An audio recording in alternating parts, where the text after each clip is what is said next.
Hello' everyone, welcome to my mini blog. বহুত দিনৰ মূৰত মই ভিডিঅ' বনাবলৈ লৈছোঁ। আশা কৰোঁ ভিডিঅ'টো চাই ভাল পাব। ব্যস্ততা থকাৰ বাবে ভিডিঅ' বনাবই পৰা নাই। স্কুলৰ পৰা আহি ইমানেই ভাগৰ লাগিল, শুই গ'লোঁ। উঠি দেখিছোঁ সন্ধিয়া 7টাই বাজিলে। সেইকাৰণে লৰালৰিকৈ উঠি ভাত পাতি দিলোঁ এপিনে আৰু আনপিনে দালি পাতি দিছোঁ। আৰু মাক কৈছোঁ যে সৰু সৰুকৈ বিনখিনি কাটকচোন। এয়া দেখিছেনে, মায়ে সৰু সৰুকৈ বিনখিনি কাটি আছে। আৰু শুকানে শুকানে ভাজি খাই কিন্তু মই বিৰাটেই ভাল পাওঁ। আৰু কোনে কোনে ভাল পায় জনাবচোন কমেণ্টত। এয়া ব্ৰুনো আৰু মেছো পকাত শুই আছে, যিহেতু গৰম আহিছে।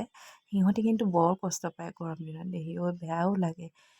আনপিনে মই বিনখিনি ভাজি লওঁ ভাবিছোঁ তেলত পিঁয়াজখিনি দি আৰু বিন আৰু আলুখিনি দি দিম।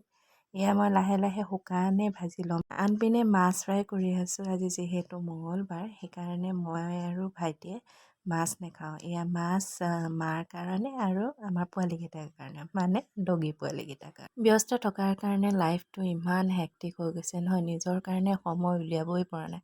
ভিডিঅ'টো দূৰেই কথা। এতিয়া ভাবিছোঁ সকলোবোৰ চিজিল কৰিম, মানে লাহে লাহে ভিডিঅ' দিবলৈ আৰম্ভ কৰিম। এপিনে কাম চলাইও থাকিম আৰু ভিডিঅ' দি থাকিম। নাজানো কিমানখিনি মই দিব পাৰিম, তথাপিও চেষ্টা কৰিম যে ডেইলি ব্লগটো মই দি যাবলৈ।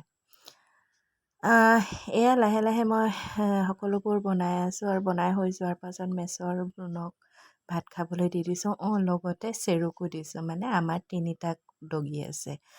আনপিনে আমালৈও ভাত উলিয়াই ল'লোঁ। এয়া ভাত, বিন ভাজি, দালি, এয়া আমালৈ মাছ। ইমানখিনিয়ে আজি আমাৰ ডিনাৰ। আজিলৈ ভিডিঅ'টো ইমানতে সামৰণি মাৰিছোঁ। আকৌ লগ পাম নেক্সট এটা ভিডিঅ'ত। আজিলৈ আহিছোঁ, বাই।